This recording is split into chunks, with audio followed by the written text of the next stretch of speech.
Bonjour, bonjour, bonsoir, bonsoir mes belles étoiles, j'espère que vous allez toutes et tous bien. Alors aujourd'hui, euh, merci encore à vous d'être là avec moi, merci de me suivre, ça me fait toujours plaisir. Aujourd'hui, je ne viens pas pour faire une voyance ordinaire, comme on a l'habitude de voir, je vais aller sur un autre terrain, plutôt une réflexion suite à une discussion que j'ai eue avec des amis. J'ai eu avec des amis en parlant des temps anciens, d'où l'oracle divination des temps anciens. On parlait des temps anciens, comment vivaient nos anciens, comment est-ce qu'a ramené la modernité, qu'est-ce qui a pu faire que l'évolution c'est bien, mais est-ce que c'est aussi bien que ça? Est-ce que c'est mal? On va dire qu'il y a du bon et du mauvais, il y a du pour et du contre. Par contre, je tenais sans dévoiler hein, le fait de notre conversation, malgré que mes amis m'ont dit oui, pourquoi pas faire un tirage sur la modernité, la vie des passés. Avons-nous vraiment gagné avec la modernisation? Et un ami a dit ceci que je trouve très beau. Alors il dit, c'est mon ami qui parle, il dit les pauvres du temps passé étaient riches quand même, de par leur valeur au fil du temps. La richesse est venue avec eux via la modernité. Ils en sont devenus pauvres, plus aucune valeur, plus de temps à accorder pour le voisin, etc. Alors, il dit que quelqu'un cher à son cœur lui avait raconté qu'il y a très longtemps, dans une montagne, vivaient 3 familles. Avant, tous, ils étaient là, les uns pour les autres, à l'écoute, à apporter une aide pour toutes les tâches. Jusqu'à ce qu'un jour, une des 3 familles a pu s'offrir une télé. Le partage était encore là car les voisins étaient invités à regarder la télé, jusqu'au jour où les 2 autres familles ont pu s'offrir à leur tour une télé. Le partage, l'écoute, l'entraide étaient morts. La modernité était présente et tout le monde restait chez soi. Rien que nous, comme nous avons connu ça, quand on a une coupure de courant, on ressent le manque de cette drogue de la modernité. Voilà, c'est vrai que nos anciens, pardon, nos anciens se chauffaient au bois, nos anciens s'éclairaient à la bougie, la lampe à pétrole, nos anciens se levaient tôt. Je vais arrêter mon téléphone parce que ça sonne sans cesse. Nos anciens se levaient tôt et se couchaient tôt d'ailleurs. Il y avait une autre manière de vivre. Les femmes étaient très actives dans la maison, dans la vie de famille. Les femmes s'occupaient des enfants, faisaient leur pain, faisaient les conserves, faisaient... Ah, aujourd'hui, on achète, puis on met dans le congélateur, on achète des sachets, on les ouvre, on met dans une poêle et vite fait. Tout ça parce que les femmes n'ont plus le temps de cuisiner. Pourquoi? Parce que les femmes travaillent. Il reste encore quelques pays où c'est très mal vu que la femme travaille. Non pas parce qu'ils veulent enfermer la femme à la maison, non, non. C'est le fait que l'homme doit subvenir aux besoins de sa famille. La femme doit subvenir aux besoins de sa famille, mais d'une autre manière. L'éducation des enfants, le maintien de son foyer, prendre du temps pour elle, se reposer pour accueillir son homme. Et c'était tout à fait une autre vie. Une vie que j'ai connue d'ailleurs, parce que j'estimais que mon rôle était celui de s'occuper de mes enfants. Et c'est vrai que je prenais mon temps. Ah, le matin, je préparais mes enfants, ils prenaient leur petit-déj, je les emmenais à l'école, je rentrais à la maison, je faisais mon petit ménage. Puis bon, bah, quand on est à la maison et qu'on est un peu maniaque, voilà, il faut passer la serpillière, nettoyer, astiquer. Voilà, c'était avoir un intérieur propre était ce qu'il y a de normal, normal. Et, et c'est vrai que quand je récupérais mes enfants le midi, ils mangeaient. euh, voilà, je faisais des repas avec toujours une petite entrée, un plat et un dessert fait maison. Oui, je faisais mes flans, je faisais mes tartes, je faisais les desserts, des salades de fruits toutes prêtes, non pas toutes prêtes, mais que je faisais moi-même, quoi. Et mes enfants, ben, je vais dire que ben, ils étaient en bonne santé. Euh, Quand ils rentraient euh, après la, après la classe, il y avait toujours leur petit goûter de près. Je faisais mon chocolat moi-même. Chocolat chaud en hiver, les enfants adoraient ça. Ils rentraient, ça sentait bon. Même moi, quand je faisais ça et je sortais pour aller récupérer mes enfants et les ramener à la maison, et ben ça sentait bon le chocolat chaud, le 4 quarts, le pain perdu, voilà. Et puis mes enfants prenaient le goûter. Le soir, c'était des vraies soupes. Des vraies soupes. Télévision, on n'était pas très télé, on était plutôt bouquin. Les devoirs. Euh, papa aidait beaucoup aux devoirs, faisait le devoir. T'étais très, très, très à cheval là-dessus. Et puis bon, ben, les mercredis, c'était fait pour les activités, les sorties, tout était programmé. Voilà, tout était programmé. Et puis bon, ben, s'il y avait certains désirs que les enfants aimaient, ben, on faisait. Sinon, ben, c'était puni, puni. Ben, ah ben, quand ils sont punis, ben, ils se posent et ils grattent. Et après, quand il ramène des bonnes notes et tout, ben, il y avait des récompenses. La récompense, c'était tu travailles bien, t'es récompensé. Voilà, par des choses qu'il voulait. C'était vraiment une autre vie. C'était une autre vie. Et, et je regrette que, par exemple, ma belle-fille ou ma propre fille n'ait pas cette vie. Parce que c'est très important. Euh, Maintenant, à 3 ans, on met les enfants à l'école. Éducation nationale. Euh, L'école n'est pas là pour éduquer, elle est là pour instruire. Et bon, on va pas parler de ça, parce que ça sera pour une autre vidéo, mais elle sera moins sympathique que celle-là.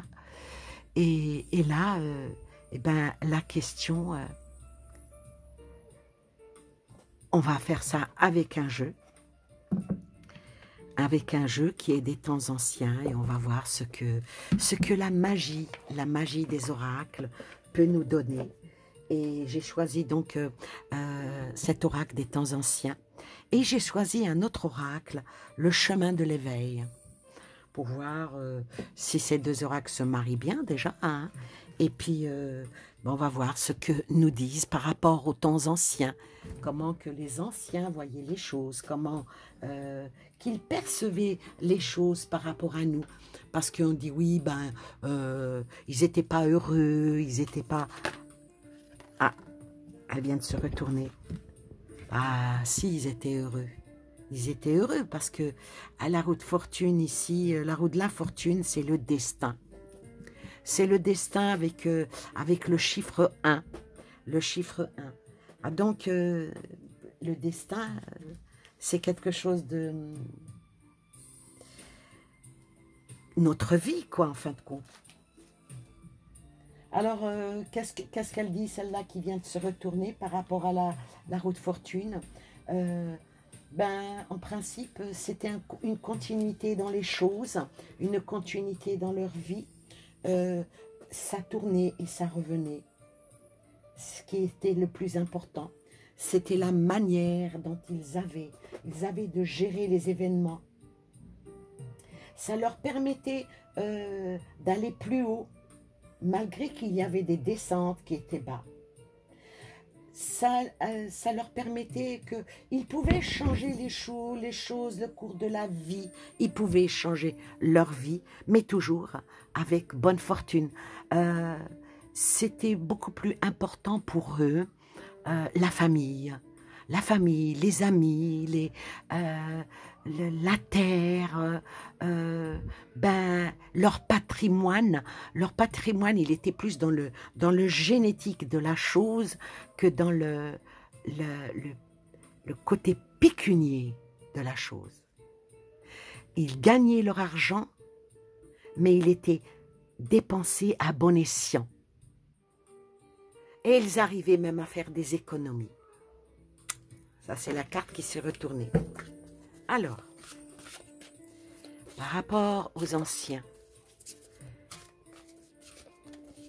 comment? Parce qu'on dit la modernisation, ils n'étaient pas modernes. Oh, que si, ils étaient modernes. Ils étaient beaucoup plus modernes que nous. Ils savaient comment conserver une viande. Ils savaient comment conserver des fruits. Ils savaient comment utiliser les choses. Ils savaient allumer un feu sans briquet et sans allumette. Ce que nous, je ne sais pas si on survivrait, hein, en cas où. Hein. Alors, nos anciens, ah, c'est beau. Regardez-moi ça.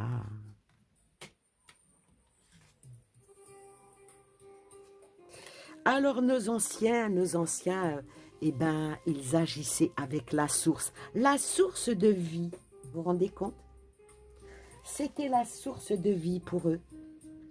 Ils avaient ce pouvoir avec les bâtons de sourcier, hein, ils avaient le pouvoir de trouver l'eau. Ils avaient le pouvoir de faire fructifier les choses. Ah, c'est magnifique. Ils arrivaient à leur destination.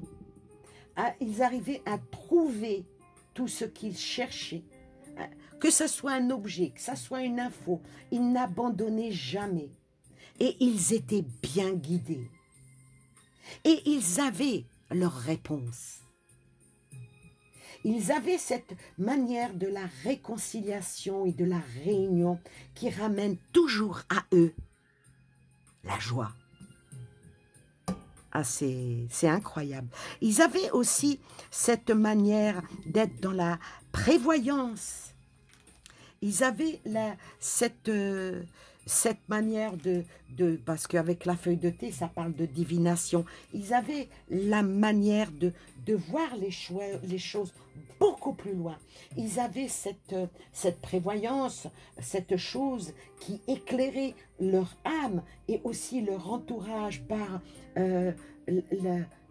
ils apprenaient et ils déversaient leur savoir sans en être radins. D'où ils ont fait les livres, ils ont fait des, vous savez, les livres de recettes de grand-mère, et leur savoir était surtout donné de bouche à oreille. C'était ancestral. Hein. Et ils ont hérité ce don même de eux, de leurs ancêtres. Hein. Et il regardait les choses en profondeur, dans tout son ensemble, pour avancer vers l'avenir et les yeux ouverts. Et il savait aussi exploiter leurs dons, que ça soit manuel dans tous les métiers manuels. Ils savaient réparer une roue, ils savaient atteler un cheval, ils savaient ferrer un cheval, ou ils savaient tondre un mouton, ils savaient soigner les bêtes quand elles étaient malades avec des produits qu'ils avaient appris au fil du temps de leur... et c'est ça, ils ont avancé vers l'avenir avec les yeux ouverts et ils savaient exploiter ça. Et il savait aussi prendre le temps de prendre une tasse de thé. Et il savait aussi profiter des temps de détente. Ils ménageaient leur monture et ils ménageaient aussi leur corps. Ils savaient ce qui était bon pour la santé. Ils savaient, ils se dirigeaient vers les guérisseurs et les guérisseuses. Les guérisseuses, on les appelait les sorcières. Les guérisseurs étaient même à l'époque pour chasser. Et ça a été de plus en plus amplifié pour pouvoir mettre tout ce qui était naturel avec la fragmentation, tout ce qui était naturel pour aller vers le chimique. Vous voyez? Oui. Alors, cette lame-là, cette carte-là, pour eux, toujours nos anciens, le pire était toujours derrière eux. Et dès qu'ils allaient mieux, ben, ils respiraient, ils se levaient et ils allaient de l'avant. Et ils n'avaient jamais à affronter les mêmes difficultés. C'était pas... Ils allaient toujours de l'avant, un havre de paix pour aller au bout du tunnel. Et ils avaient aussi la manière de savoir comment se décharger de la tristesse, comment se décharger des énergies négatives, je vais dire. Et ils savaient aussi bien penser leurs blessures que essuyer les larmes. Comme les osselets du Chaguet ici. Malgré qu'ils étaient éparpillés, mais ils se faisaient toujours à revenir à leur terre et à leurs racines. Oui. Et ils récoltaient, et leur situation, ben, je vais dire, elles étaient saines ou assainies. Ils ne laissaient pas les émotions les guider. Ils allaient de l'avant, toujours vers une issue positive, et la joie les attendait. Ils avaient des hauts et des bas, mais ils savaient canaliser les bas et même gérer les hauts. Voilà ce qu'il en est par rapport à nos anciens, comment était leur vie.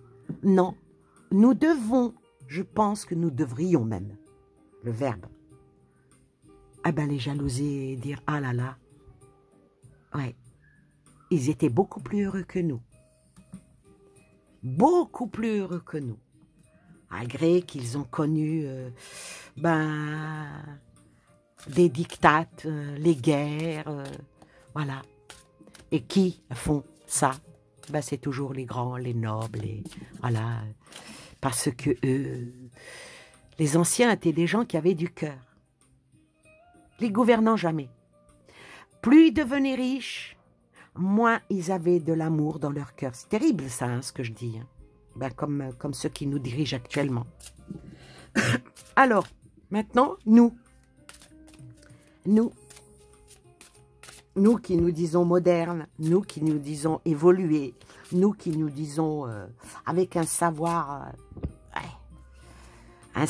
inné, nous qui avons des cultures. Comme je disais à une amie, la culture, c'est comme la confiture. Moins on en a, plus on l'étale. Ouais. Alors nous, vers le chemin de l'éveil, qu'est-ce que ça peut nous demander à nous? On va faire une coupe. La forteresse. On est enfermé. La vache. La forteresse. On est enfermé et on est enfermé pour l'éternité. C'est pas... Hein. Voilà comment on connaît nous. À la coupe. Je suis désolée. Ouais.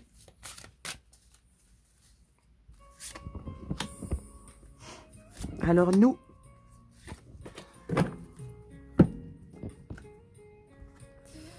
ouais, mais on a donné notre accord pour ça. on a donné notre accord pour être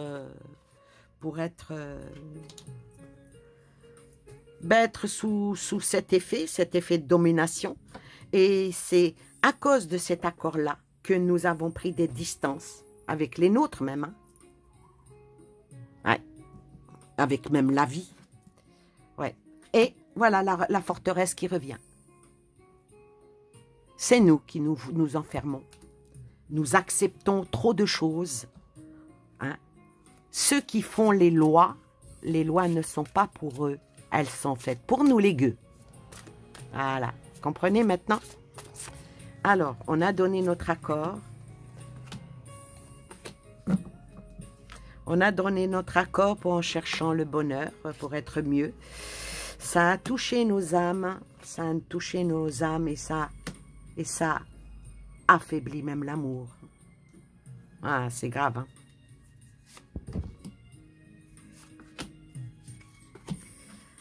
Ça affaiblit vers notre amour et puis ça, c'est pour longtemps. Longtemps parce que ça fait des siècles déjà que ça continue. Mais on a souhaité avancer dans les choses. On a souhaité aller, le désir ardent d'être toujours dans le modernisme, la modernité, d'être au summum, d'être mieux, qui va avoir la plus belle maison, le plus beau jardin, le plus beau ci, le plus beau ça. La rencontre du troisième type, hein, par rapport à un besoin qui... Alors là, on n'a pas su, en fin de compte, tenir des enseignements. À un moment donné, ce que les anciens, ce que les grands-parents, oui, mais bon, c'est vieillot, oui, mais c'est désuet, oui, mais c'est pas, voilà, faut oublier, faut avancer, faut vivre avec son temps, faut, en fait, quand on a embrassé autre chose et des belles choses se sont perdues par le besoin. Alors le besoin, là, par rapport à la médecine, par rapport à vouloir voler de ses propres ailes, vouloir... ouais. On a mis le pied là où il fallait pas. On l'a mis dans le feu, en fin de compte. On l'a mis dans le feu. Et puis, bon, tout ça s'est propagé un petit peu sur toute notre planète. Hein. Vous me direz, tu nous apprends rien. Non, je ne vous apprends rien.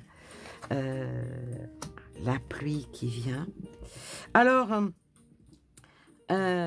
ici est tombée la carte de la pluie, donc changer le temps, hein, changer le temps dans un espoir nouveau, mais voilà, la carte du titan revient. Ouais, à vouloir trop tirer sur l'élastique, tôt ou tard il se casse. Il se casse. Les choix. Pourtant, on avait le choix, hein. On avait le choix de vivre dans un bel espoir, continuer à... La terre est tellement vaste. Hein. On sait tous sont tassés dans les villes comme ça. Ah oui, parce qu'ils ont centralisé le travail dans les villes, voyez. Le titan, voilà. En fait, quand ils nous ont enracinés, ou bien on s'est enracinés nous-mêmes, hein, en toute confiance, on s'est enraciné en toute confiance, puis on a été trompé sur beaucoup de choses pour une nouvelle traversée d'un nouveau monde qui est du domaine du rêve, hein, attention. Hein. Ce jeu-là, on le termine. Hein. Domaine du rêve. Bon, de temps en temps, on se remet en question nous-mêmes. Hein, on se remet en question, moi la première, en faisant notre mea culpa, mais à quoi sert-il? Par nous faire mal au cœur. Est-ce qu'on va trouver un jour la clé de la dualité pour pouvoir affronter tout ce qui se passe en ce moment par un coup de baguette magique, et pourquoi pas, pour retrouver notre indépendance. Mais il faut être vigilant, il faut regarder loin. Il faut regarder loin par rapport à ce qu'on va pouvoir laisser à nos descendants. Hein. ouais, être dans l'éveil, dire c'est fini, on a compris, on ne se fera plus blouser. Et les deux dernières cartes, hein, la résiliation et l'indulgence. Donc je conclurai avec ces deux cartes-là. Vouloir son indépendance, regarder avec un œil nouveau, un éveil vraiment. Mais est-ce que nous sommes capables de ça? Et de se dire, on passe à autre chose ou pas? Alors, la conclusion, on va prendre une carte de ce jeu et on terminera. Alors, les cristaux, le guérison, oui. Bon, ça va, on s'en sort bien parce qu'avec cette carte-là, qui représente la guérison de nos maux, voyez. Et ça, c'est très, très important. Ça nous demande de prendre soin de nous par rapport à tout ce qui est dans le physique, le mental, l'énergétique. Parce que tout ça, ça fait partie de notre but pour guérir. Guérir, mais par le naturel. Par les prières, car les prières sont toujours exaucées. Donc, il est temps de lâcher prise. Et pourquoi pas, même nous pardonner à nous-mêmes nos fautes présentes, passées, et surtout, ne plus les commettre à l'avenir. Voilà, je vous fais plein de bisous à vous et aux vôtres, et je vous dis à très bientôt pour une nouvelle vidéo. Bye bye.